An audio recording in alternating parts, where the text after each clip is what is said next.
আজকে আমরা ক্লাস 8 এর পরের অঙ্কের চ্যাপ্টার নাম্বার 10 ত্রৈরাশিক শুরু করব।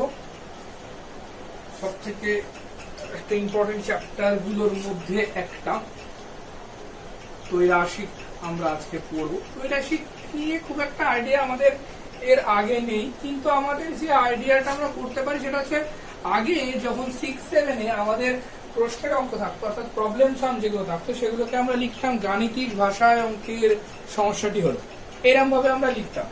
তো তারপর ক্লাস 7 এ আমরা অনুপাত সমানুপাতের অঙ্ক করেছি। অনুপাত সমানুপাতের অঙ্ককে আমরা সাপোজ এরকম ভাবে লিখতাম 5:10, এখানে 4টে সাইন, এরকম ডট সাইন, সেটা তারপর 7:, এখানে একটা স্টার দিয়ে দিতাম। এইভাবে আমরা অঙ্ক করেছিলাম। তো তখন আমরা বলতাম যে এটা সমানুপাতে আছে। তো এটা যখন সমানুপাত থাকতো আমরা কেমন করতাম ব্যাপারটা, 5/10 করতাম, আর এখানে একটা সমান সমান চিহ্ন দিয়ে দিয়ে 7/* করতাম, 7/x একটা কিছু আমরা রাখতাম। এবার সেখান থেকে প্রথম সমানুপাতি বা দ্বিতীয় সমানুপাতি, তৃতীয় সমানুপাতি বাই চতুর্থ সমানুপাতি। এবং আমরা এই অঙ্কের জন্য আগের ক্লাস থেকে যেটা জানবো সেটা হচ্ছে চতুর্থ সমানুপাতি। স্যারের সূত্রটা কি ছিল? চতুর্থ সমানুপাতি। তাহলে চতুর্থ সমানুপাতির সূত্রটা কি ছিল তার আগে আরেকবার ক্লিয়ার করে নিই। এটা ছিল প্রথম সমানুপাতি, এটা দ্বিতীয় সমানুপাতি, কেমন, এটা তৃতীয় সমানুপাতি, হ্যাঁ, আর এটা চতুর্থ সমানুপাতি, এটা তৃতীয় সমানুপাতি। তাহলে চতুর্থ সমানুপাতির ফর্মুলাটা ছিল যে দ্বিতীয় মানে second into third by first, এই ফর্মুলা ধরে আমরা অঙ্ক করেছি। তাহলে আরেকবার আমি একটু ক্লিয়ার করে দিই। ত্রৈরাশিক আমরা হয়তো কোনো সেভাবে আইডিয়া নেই, কিন্তু আমাদের যেটা আইডিয়া আছে সেটা হচ্ছে আমরা ছোটবেলায় যে কোনো ঐকিক নিয়মের অঙ্ককে আমরা এরকম ভাবে লিখতাম, গাণিতিক ভাষায় অঙ্কের সমস্যাটি হলো এরকম ভাবে লিখতাম, তারপর সেখান থেকে ঐকিক নিয়ম করতাম। এটা ক্লাস 6, ক্লাস 7 এ আমরা করেছিলাম সমানুপাতি। সমানুপাতি মানে হচ্ছে যে দুটো অনুপাত যাতে সমান সেটাকে সমানুপাতি বলে।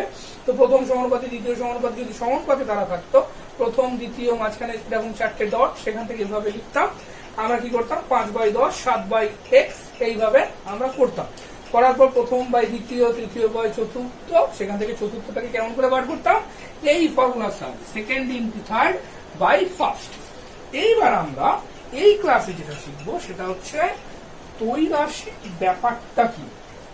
ত্রৈরাশিক পুরো অঙ্কটার সিস্টেমটা দাঁড়িয়ে আছে সম্পর্কের উপর। মানে সম্পর্ক মানে হিউম্যান রিলেশনশিপ নয়, হয়তো কারোর সাথে খারাপ সম্পর্ক ভালো সম্পর্ক এরকম ব্যাপারটা নয়।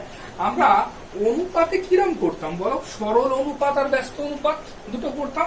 এখানে আমরা সেই রকমই শিখবো দুটো জিনিস, একটা হচ্ছে সরল সম্পর্ক এবং একটা ব্যস্ত সম্পর্ক।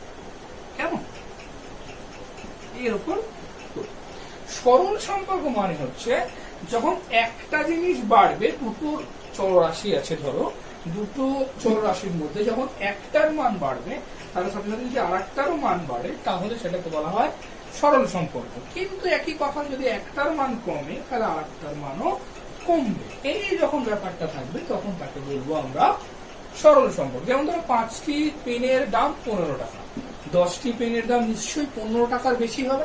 আমি যদি ছোট করে ভেবে নিই, বলো 5টি পেনের দাম, তাহলে এখানে হ্যাঁ 5টি পেনের দাম আমি বলছি 15 টাকা, কেমন, আর তাহলে কি এখানে 10টি পেনের দাম জিজ্ঞেস করছে, তাহলে 5টি পেনের দাম 15 টাকা। দেখো 5 থেকে 10 মানে এদিকটা বেড়েছে, একটা রাশির মান বেড়েছে, নিশ্চয়ই এটাও বাড়বে, এটাও নিশ্চয়ই 15-র বেশি উত্তরটা হবে, তার মানে 30 টাকা। তাহলে এইরকম যখন সম্পর্কটা, তখন সেটাকে বলবো আমরা সরল সম্পর্ক। এবার ব্যস্ত সম্পর্ক মানে হচ্ছে সবসময় মাথায় রাখবে, যখন একটা জিনিসের মান বাড়বে অপর জিনিসের মান কমতে বাধ্য। অর্থাৎ আমি যদি খুব সহজ একটা উদাহরণ দিই, আমরা চিরকালে আগেও আমরা পড়ে এসেছি, যখন সরল সম্পর্ক ব্যস্ত সম্পর্ক আমরা ক্লাস 7 এ পড়তাম, সবসময় কি পড়তাম বলো, লোক সংখ্যার সাথে কাজের সম্পর্ক বা সময়ের সম্পর্ক। নট কাজের সম্পর্ক কথাটা একদমই ঠিক নয়, লোক সংখ্যার সাথে সময়ের সম্পর্ক। অর্থাৎ ধরো এই ঘরটা বা এই বাড়িটা রং করতে আমাদের 4 জন লোকের 5 দিন টাইম লাগে। আমি কতজন বললাম, 4 জন লোকের। আমি কার সম্পর্ক বার করছি, আমি লোক সংখ্যার সাথে সময়ের সম্পর্ক বার করছি। তাহলে আমি সেটাই বলছি যে 4 জন লোকের হয়তো 5 দিন টাইম লাগে, ঠিক আছে, আমি 4 জনের জায়গায় 10 জন করে দিলাম, লোক বাড়িয়ে দিলাম, তাহলে সেটা কি আর 5 দিন লাগবে? তাহলে 5 দিনের থেকে তো 5 দিন হবে, তাহলে 5 দিনের থেকে তো সেখানটা কম হবে, এখানটা তো কম লাগবে। কেমন? তার মানে একটা দিক ধরো বাড়লো, তার মানে আমি এখানে লিখেছিলাম 5টা পেন তার এত টাকা দাম, তার মানে এখানে এটা হলো, তার মানে এখানে বলো 4 জন 5 দিনে কাজটা করছে, 10 জন হয়ে গেলে আরো কম দিনে করবো, অর্থাৎ কি 5-এর থেকে কম দিনে করবে, এটাকে আমাকে বার করতে হবে বলে আমি এই অবস্থায় রাখলাম। তাহলে বোঝা গেল ব্যাপারটা, যে সরল সম্পর্ক ব্যস্ত সম্পর্ক ব্যাপারটা কি। Very good. এইবার আমাকে এইখান থেকে সম্পর্ক থেকে আমাকে বার করতে হবে, মানে এই যে সম্পর্কটা আমরা বুঝবো সেটা কিন্তু ভগ্নাংশ তৈরির মাধ্যমে বুঝবো। তাহলে পরের ধাপ, তাহলে ফার্স্ট একটা দুটো করে যদি ধাপ বলতে থাকি, প্রথম ধাপ যে দুটো চলরাশি থাকবে তাদের সম্পর্ক নির্ণয়, তাহলে এটা হচ্ছে ফার্স্ট ধাপ, সম্পর্ক নির্ণয়। তারও আগে একটা ধাপ হতে পারত, এটা 2 নম্বর ধাপ। 1 নম্বর ধাপ হচ্ছে সমস্যাকে স্থির করা, আগে সমস্যা স্থির করা, এটা হচ্ছে 1 নম্বর ধাপ। 2 নম্বর ধাপ সম্পর্ক নির্ণয় করা। তারপর 3 নম্বর ধাপ হচ্ছে ভগ্নাংশ তৈরি। ভগ্নাংশ তৈরি, এই ভগ্নাংশ তৈরিটা কিরকম হতে পারে? নয় 1-এর থেকে ছোট, আদারওয়াইজ নয় 1-এর থেকে বড়, না হলে 1-এর থেকে ছোট। এইভাবে এরকম ভাবে আমাকে সম্পর্কটা বার করতে হবে, কোনো অসুবিধা নাই। এবার আমরা তৈরাশিকে একটা উদাহরণে যাই, এই অবধি আশা করছি আমাদের কোনো অসুবিধা নেই। আমি আরেকবার একটু ক্লিয়ার করে দিচ্ছি। তৈরাশিক মানে হচ্ছে আমাদের এমন একটা সমস্যা দেয়া থাকবে, প্রশ্নের অঙ্ক দেয়া থাকবে, সেটা সম্পর্কের ভিত্তিতে রাশিগুলো থাকবে। রাশিগুলো মানেটা কি? ধরো লোক সংখ্যার সাথে জন সংখ্যা, লোক সংখ্যার সাথে দিন সংখ্যা, বা ধরো কোনো একটা জিনিসের সংখ্যা এবং তার দাম, এরকম ভাবে সংখ্যার সাথে রাশি দেওয়া থাকবে। তাহলে সেই রাশি থেকে আমাকে বিচার করতে হবে সেটা সরল সম্পর্ক না ব্যস্ত সম্পর্ক। সরল সম্পর্ক হলে যদি একটা জিনিস বাড়ে তাহলে তার সাথে সাথে আরেকটা জিনিসও বাড়বে, ব্যস্ত সম্পর্ক হলে একটা জিনিস কমবে কিন্তু একটা জিনিস বাড়বে। তাহলে 3টে আমার ধাপ, কি কি ধাপ কত আমরা ঠিক করলাম। অঙ্কটা পড়ার পর সমস্যাটাকে আমি স্থির করব, তারপর সম্পর্কটা নির্ণয় করবো যে আদৌ সেটা সরল না আদৌ সেটা ব্যস্ত, তারপর ভগ্নাংশ ঠিক করবো, ভগ্নাংশটা 1-এর থেকে ছোট না ভগ্নাংশটা 1-এর থেকে বড়। তাহলে ফার্স্ট আমি একটা ছোট্ট কথায় চলে যাই, ভগ্নাংশটা 1-এর থেকে ছোট বড় এই ব্যাপারটা একটু চলে যায়, এটা একদম ক্লাস 5-এর কনসেপ্ট, ছোট করে মনে রাখবে। লব ছোট হলে 1-এর থেকে ছোট, লব যদি বড় হয় তবে 1-এর থেকে বড়, এই হলো আমার ব্যাপার। তার মানে আমরা কিভাবে বলবো? ধরো 5-এর 7 একটা ভগ্নাংশ, 7-এর 5 একটা ভগ্নাংশ, বলো। তাহলে এই 5টা কি? ছোট, মানে লব ছোট, এই ভগ্নাংশটা 1-এর থেকে ছোট, ঠিক আছে। এই এখানে দিয়ে দিলাম 7-এর 5, তার মানে ওপরটা বড় অর্থাৎ লবটা বড়, এই ভগ্নাংশটা 1-এর থেকে বড়। এইভাবে আমাকে ভাগ করতে হবে। ভেরি গুড, আমরা বুঝলাম মোটামুটি। এইবার আমাকে আরেকটু এগিয়ে যেতে হবে, অঙ্কের সাথে আস্তে আস্তে আমাকে পরিচয় করতে হবে, নাহলে তোমার কিছু বুঝতে পারবো না, অঙ্কর সাথে করতে হবে। দেখ ভালো করে একটু বোঝো। ধরো আমাকে ফার্স্ট একটা ফর্মুলা লিখে দিতে হবে, ফর্মুলাটা কি আমি বুঝিয়ে দিই। ধরো এরকম আছে তোমার রাশি 1, রাশি 2, আমি এখনো নাম দিচ্ছি না, আমি জাস্ট বোঝানোর চেষ্টা করছি। রাশি 1 আর রাশি 2, আমি যদি আগের অঙ্কটাই ফার্স্ট তোমাকে বলি, তার মানেটা কি? ধরো 5টি পেনের দাম আমি তোমাকে বলেছিলাম 15 টাকা, তাই তো? তাহলে 10টি পেনের দাম কত? তাহলে ভালো করে দেখো, এখানে এক একটা রাশির 2টো করে মান সম্ভব, কথাটা বোঝার চেষ্টা করো। এখানে এক একটা রাশি 2টো করে মান সম্ভব, তার মানে একটা রাশির 2টো মান দেওয়া থাকলো আর আরেকটা রাশির 2টো মানের মধ্যে সেকেন্ড মানটা বার করতে হবে। তাহলে আমি বার করতে কি চাইছি? এটা হচ্ছে আমার সূত্র, দ্বিতীয় রাশির মানে যেটার মান বার করতে হবে অজানা মান, এটাকে আমি বার করতে চাইছি। তাহলে কেমন করে বার করব? বার করব হচ্ছে প্রথম রাশির যে 2টো মান আছে সেই 2টো মান 5/10, সেই 2টো দিয়ে ভগ্নাংশ বানাবো, এসব বলতে বললাম। তাহলে প্রথম রাশি থেকে কি তৈরি হয় বলো? ভগ্নাংশ। কেমন? এই ভগ্নাংশটা কিসের উপর? সম্পর্ক থেকে, মানে যেমন সম্পর্ক আসবে সেই অনুযায়ী ভগ্নাংশ তৈরি হবে, বুঝতে পারলাম? এবার দ্বিতীয় রাশির জানা মান সেটার সাথে গুণ হবে, দ্বিতীয় রাশির জানা মানটা তার সাথে গুণ হবে। আমি আরেকবার বলি, 2টো করে মান সম্ভব, এক পক্ষের দুটো মান দেয়া থাকবে, এক পক্ষের একটা মান, কিন্তু দ্বিতীয় মানটা জানতে চাইবে। তাহলে আমি কি লিখেছি, দ্বিতীয় রাশির অজানা মান সমান সমান প্রথম রাশির ভগ্নাংশ। প্রথম রাশির ভগ্নাংশটা কিভাবে তৈরি হবে? তুমি বলতে পারো স্যার ভগ্নাংশটা এসছে একের থেকে বড়, যদি একের থেকে বড় হয় তাহলে কিভাবে হবে? দেখো 5 আর 10, তাহলে ভগ্নাংশ একের থেকে বড় হলে 5/10, মানে মানগুলো ওপর নিচ বা উল্টে এভাবে ভগ্নাংশটা তৈরি হবে। আবার যদি তুমি বলো স্যার না একের থেকে ছোট, তাহলে ভগ্নাংশটা নেব 5/10। এইভাবে ভগ্নাংশটা তৈরি হবে এবং সেটা সম্পর্ক থেকে সেইটার সাথে দ্বিতীয় রাশির মানটা আমরা গুণ করব। ক্লিয়ার? এবার আমরা ডিরেক্টলি অঙ্কে চলে আসবো। একটা ব্যস্ত দিয়ে বুঝবো, একটা সরল দিয়ে বুঝবো।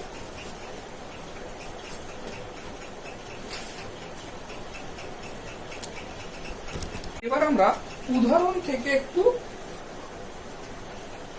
দেখে নিই যে সম্পর্কগুলো অ্যাপ্লাই কেমন করে হবে।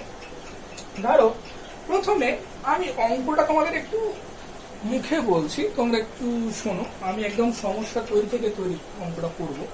ধরো আমাকে একটা অঙ্ক দেওয়া আছে এরকম, তোমরা আস্তে আস্তে কিন্তু শুনবে। অঙ্কটা বলছে যে 18 জন লোক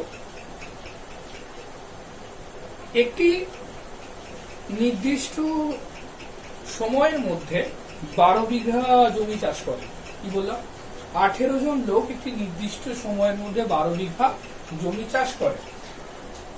আমাকে জানতে চাইছে তাহলে 30 জন লোক ওই জমি চাষ করতে 30 জন লোক ওই নির্দিষ্ট সময়ের মধ্যে কত জমি চাষ করতে। ঠিক আছে, তাহলে সমস্যাটা আমরা একটু করি। এখানে সমস্যাটা যেটা দিয়েছে সেটা যে সময়টা নির্দিষ্ট সময় যখন কোনো বলা থাকবে, ধর অঙ্কটা যদি এরকমই থাকতো যে 18 জন লোক 22 দিনে 12 বিঘা চাষ করে। আবার জানতে চাইছি তাহলে 30 জন লোক ওই 22 দিনে কত বিঘা জমি চাষ করবে। ভালো করে বোঝো। আমি তোমাকে এই ধরনের অঙ্কে নয় বলতে পারে নির্দিষ্ট সময়, বা বলতে পারে একই সময়, দুটো কথার মানেই এক। তার কারণ সময়টা যদি একই হয় তাহলে সময়টা তো থাকবেই না, তার কারণ তার তো কোনো ভগ্নাংশই তৈরি হবে না। ওপরেরটা বাই নিচেরটা আমি যদি করি ওটা তো কাটাকুটি হয়ে এক হয়ে যাবে, কোনো মানে নেই। তাহলে আমাকে কিন্তু জিনিসটা বুঝতে হবে এখানে লোক সংখ্যা আর জমির পরিমাণ, এই দুটোর সম্পর্ক। ওকে, আরেকবার আমি অঙ্কটা বলে নিচ্ছি। 18 জন লোক একটি নির্দিষ্ট সময়ে 12 বিঘা জমি চাষ করে, তাহলে 30 জন লোক ওই নির্দিষ্ট সময় কত বিঘা জমি চাষ করতে পারবে। কেমন? তাহলে আমাকে এখানে লিখতে হবে গাণিতিক ভাষায় সমস্যাটি হলো কেমন বলে আমার দিকে দিয়েছে। দেখো কিভাবে লিখতে হয়।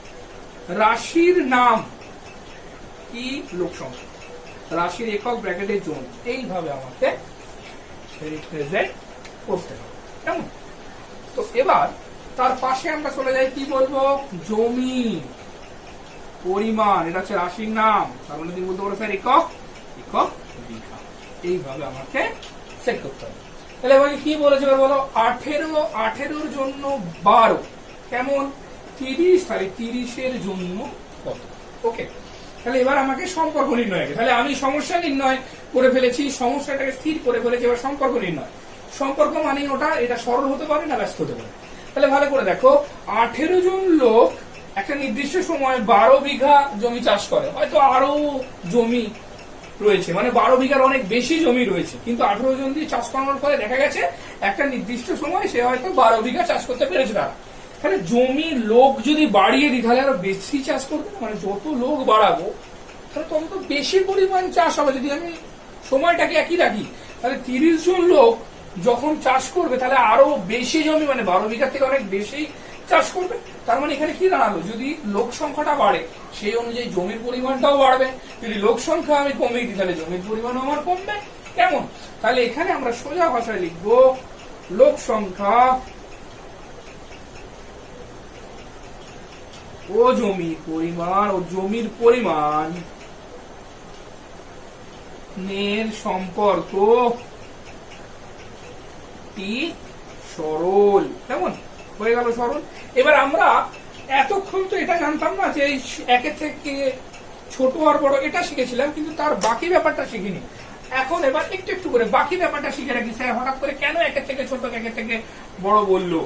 মাথায় রাখতে হবে যে একের থেকে ছোট একের থেকে বড় ভগ্নাংশ যখন হবে তখন সম্পর্ক হবে সরল। একের থেকে বড় ভগ্নাংশ সম্পর্ক হবে সরল। যখন এক অপেক্ষা ছোট ভগ্নাংশ হবে তখন সম্পর্ক হবে ব্যস্ত। তার মানে এখানে কি সম্পর্ক? সরল। তাহলে ভগ্নাংশ কি হবে? একের থেকে বড়। তাহলে লিখবো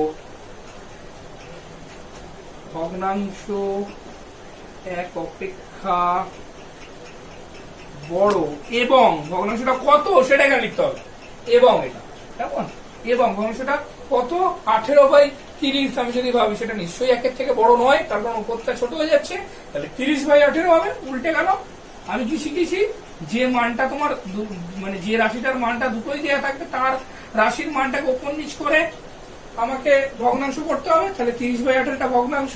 ব্যাস, আমার কাজ শেষ প্রায়। এবার ডিরেক্ট নির্ণেয় জমির পরিমাণ।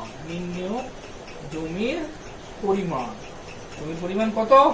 আগে দেওয়া মান মানে জানা মান, বা তুমি আগে ভগ্নাংশ লিখতে পারো, সেটা তোমার ব্যাপার, ইন্টু বার। ঠিক আছে?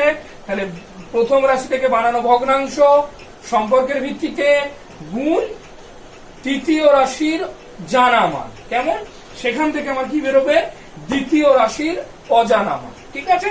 তো চলো, 6 দিয়ে কাটলাম 2, 6 দিয়ে কাটলাম 3, 3 এটা 10। তাহলে আমার 20 বিঘা। দেখো আমার কথা মিলল, উত্তর 12 থেকে 20। এই হলো আমার একটা 82 অঙ্ক। অসুবিধা নেই কারণ, বুঝতে পারলে? এইবার এই অঙ্কটাই দেখবে গন্ডগোল কেমন পাকবে। এই অঙ্কটাই গন্ডগোল পাকবে যদি আমাকে এখান থেকে ভালো করে লক্ষ্য করো, যে রাশির দুটো মানই দেওয়া আছে সেই রাশির কিন্তু ছোট মানটা প্রথমে দেওয়া আছে, জানতে চাওয়া হয়েছে বড় মান। এইটা সাধারণ। কিন্তু যখনই জিনিসটা ব্যতিক্রমে চলে যাবে, মানে তোমাকে প্রথমে দিয়ে দেবে বড় মান, জানতে চাইবে ছোট মান, তখন ছোট্ট করে একটা টুইস্ট হবে বা একটা ছোট্ট ব্যতিক্রম এখানে কাজ করবে। তোমরা আশা করি এই অঙ্কটা সকলে বুঝতে পেরেছো, কোনো অসুবিধা নেই এই অঙ্কটা বুঝতে। কিন্তু এই সব কিছু ঠিক থাকবে, সরল সম্পর্কই থাকবে, কিন্তু তোমাকে মাথায় রাখতে হবে স্যার যখন সরল সম্পর্কের কথা বলেছিল তখন কিন্তু এটাও বলেছিল একটা রাশির মান বাড়লে আর একটা রাশির মান বাড়বে, একটা রাশির মান কমলে আর একটা রাশির মান কমবে। মানে আমি যদি এরকম একটা জিনিস দিয়ে দিই, আমার উত্তর কত বেরিয়েছিল? 20। তাহলে আমি যদি ফার্স্টে বড়টা দিয়ে দিই, এখানে উত্তর 20 রাখি, এবং এখানে যদি আমি কত ছিল বলো, তোমার এখানে যত ছিল 18, হ্যাঁ 18-30 ছিল, কেমন? তাহলে এখানে 18 দিয়ে আমি জানতে চাইলাম। ভালো করে দেখো আমি কি বলছি। আমি বড়র মানটা আগে দিলাম, সেই অনুযায়ী এখানে বসালাম, ছোটটা জানতে চাইলাম। মানে অঙ্কটা এখন জাস্ট একটু স্লাইটলি উল্টো হয়ে গেছে। কিভাবে উল্টো হয়েছে? 30 জন লোক 20 বিঘা জমি চাষ করে, তবে 18 জন লোক কত বিঘা জমি চাষ করবে। তার মানে এখানে বড় মান আগে ছোট মান পরে। সবসময় মাথায় রাখবো বড় মান আগে আর ছোট মান পরে। এই জিনিসটা আছে না নর্মাল আছে সেটা আমি দেখবো। নর্মাল যদি থাকে তাহলে ছোটটা আগে থাকবে, বড়টা পরে থাকবে। কিন্তু একটু ব্যতিক্রম যদি করে দেয় তাহলে বড় মান আগে। সবসময় মাথায় রাখবো যখন ব্যতিক্রম অর্থাৎ বড় মানটা আগে দিয়ে দেবে, ব্যতিক্রম যখন আসবে তখন সবসময় এই কথাটা মাথায় রাখবো যে তখন সরল হলে হবে এক অপেক্ষা কম, মানে ছোট এক অপেক্ষা ছোট ভগ্নাংশ তখন হবে। মানে আমাকে তো ভগ্নাংশটা মেইন বার করতে হবে, তাই না? তাহলে যখন সরল হবে তখন এক অপেক্ষা ছোট ভগ্নাংশ হবে, এবং ব্যস্ত হবে যখন এক অপেক্ষা বড় ভগ্নাংশ হবে। তাহলে জিনিসটা স্লাইডলি চেঞ্জ করে গেছে। আমি কি শিখেছিলাম? নর্মাল অনুযায়ী থাকলে সরল হলে এক অপেক্ষা বড়, ব্যস্ত হলে এক অপেক্ষা ছোট, কিন্তু ব্যতিক্রমে চলে গেছি আমি। আমার বড় মান আগে, তাহলে বড় যখন আগে হবে সরল হলেও কিন্তু সম্পর্ক এই তোমার ভগ্নাংশ এক অপেক্ষা ছোট হবে। তাহলে কিন্তু এটাও হবে। তাহলে এটা এই অবস্থায় ঠিকই থাকবে, কিন্তু এই অঙ্কের জন্য এখানে লিখবো কিন্তু ভগ্নাংশ এক অপেক্ষা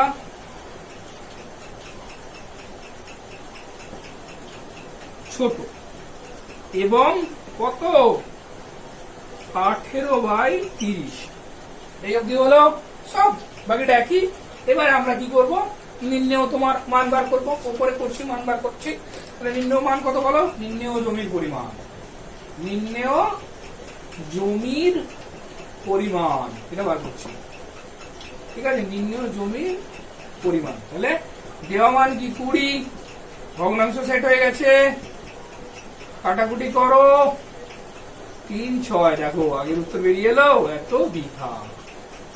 এইটা আমাকে মাথায় রাখতে হবে, আমার অঙ্কটা কোন মান দিয়ে শুরু হচ্ছে, ছোট মান দিয়ে না বড় মান দিয়ে। ছোট মান দিয়ে শুরু হয়ে বড় মানেরটা জানতে চাই, ইজি। আর যদি বড় মান দিয়ে শুরু হয় ছোট মানেরটা জানতে চাই, জাস্ট একটু ট্রিক। এটা মাথায় রাখতে হবে। তাহলে আমরা সরল সম্পর্কটা তো খুব ইজিলি বুঝে গেলাম। এবার একটা ছোট্ট একটা ব্যস্ত সম্পর্ক দিয়ে অঙ্ক করে আজকের এই ব্যাপারটা আমরা ঠিক করব, তারপর হোমওয়ার্ক দেবো তোমাদের। তো দেখো এবার ব্যস্ত সম্পর্ক। তো আমরা কিন্তু আবারও বলছি, আমরা সাধারণ ত্রৈরাশিক করছি, অর্থাৎ 2 ভার্সেস 2, মানে দুটো রাশির মধ্যে আমরা ত্রৈরাশিক করছি, আমরা ব্যাপকতর ত্রৈরাশিকে আসেনি কিন্তু। এবার যদি ওই রকমই একটা সহজ ব্যাপার, লোক সংখ্যা আর সময়ে একটা আমি অঙ্ক চলে যাই, এখানে লিখবো তোমার গাণিতিক ভাষার সমস্যাটি হলো বা সমস্যাটি হলো, এইভাবে আমরা লিখবো সমস্যাটি হলো, কেমন? অসুবিধা নাই। এবার ধরো তোমাকে দিয়েছে যে 24 জন লোক 20 দিনে একটি কাজ করতে পারে। আমি ভুল করলাম, এখানে আমি একক লিখিনি, এই ভুলগুলো তোমাদেরও হতে পারে, তাই তোমাদেরকেও মাথায় রাখতে হবে। লোক সংখ্যা জন, সময় দিন। 24 জন লোক 20 দিনে কাজটি করতে পারে, তাহলে 40 জন লোক কত দিনে কাজটি করবে বলতে পারলাম? Very good. তাহলে আমি তো অলরেডি বুঝেই গেছি 24 জন লোক যে কাজটা 20 দিনে করবে, সেই কাজটা যদি অনেক লোক লাগিয়ে দিতে হবে, দিন সংখ্যা কমে যাবে। তাহলে একদম ক্লিয়ার, লোক সংখ্যা এবং সময় সম্পর্কটি ব্যস্ত। Very good. তাহলে একদিন লিখে ফেলো, লোক সংখ্যা এবং সময় এর সম্পর্কটি হবে ব্যস্ত। খুব ভালো কথা, ব্যস্ত। তাহলে ব্যস্ত হলে আমাকে আগে কি ভগ্নাংশ সেট করতে হবে, তাহলে এবং তাহলে হিসাব অনুযায়ী আমার কি বলছে আগে দেখে নি, হ্যাঁ ছোট দিয়েছে বড়, তার মানে ব্যতিক্রমে পড়লো না। ওকে, তাহলে ওই অনুযায়ী হবে, তাহলে নর্মাল। তাহলে ভগ্নাংশ টি 1 অপেক্ষা ছোট হবে, কাটা। তাহলে 1 অপেক্ষা ছোট এবং কত হবে ভগ্নাংশটা, এবং কত হবে বলো? ভগ্নাংশটা হবে এই অবস্থাতেই থাকবে, কারণ ওপরটা আমাকে ছোট বানাতে হবে, 24/40, কেমন হলো? সুতরাং এবার কি করতে হবে? নির্ণেয় সময়, একটু তাড়াতাড়ি করতে হবে নির্ণেয় সময়। তাহলে নির্ণেয় সময় কি? ভগ্নাংশ বার করে ফেলেছি, 24/40 লিখলাম, তার সাথে দ্বিতীয় রাশির জানা মান মানে 20 কাটাকুটি করলাম, তাহলে 12 দিন আমার উত্তর। দেখো তাই তো, আমি কি উত্তরটা কম আসবে বলেছিলাম, তার কারণ দিন বাড়িয়েছি। দেখো 24 থেকে 40 এসছে, একটা রাশি বেড়েছে, ওই দেখো 20 থেকে 12, 30 একটা রাশি কমে, তার মানে অঙ্ক ঠিক এবং সম্পর্কের ব্যস্ত সম্পর্কের অঙ্ক।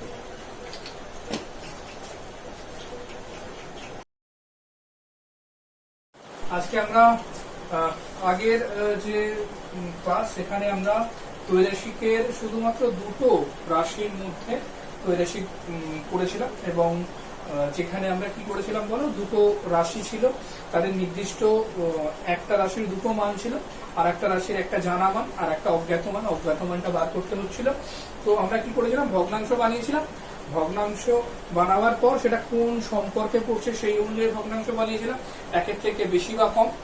তারপর আমরা সেই অনুযায়ী সেই ভগ্নাংশটার সাথে দ্বিতীয় রাশির যে অজানা মান সেটা বার করতে চাইছিলাম, এবং দ্বিতীয় রাশির জানা মানের সাথে সেই ভগ্নাংশটাকে গুণ করে আমরা ত্রৈরাশিকের অঙ্ক করছি।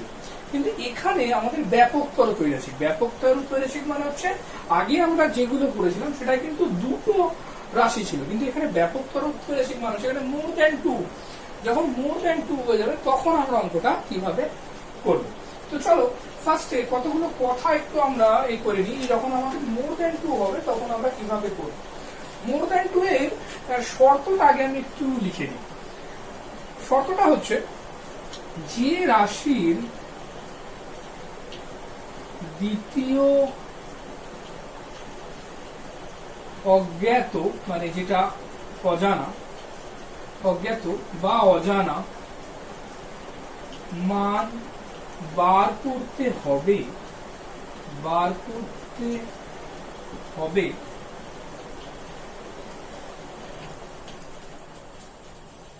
সেই রাশির সাথে বাকি রাশিগুলির সম্পর্ক এবং ভগ্নাংশ নির্ণয় করতে হবে। তাহলে আমি কি বললাম বলো, ধরো আমার তিনখানা রাশি আছে এ বি সি, কেমন?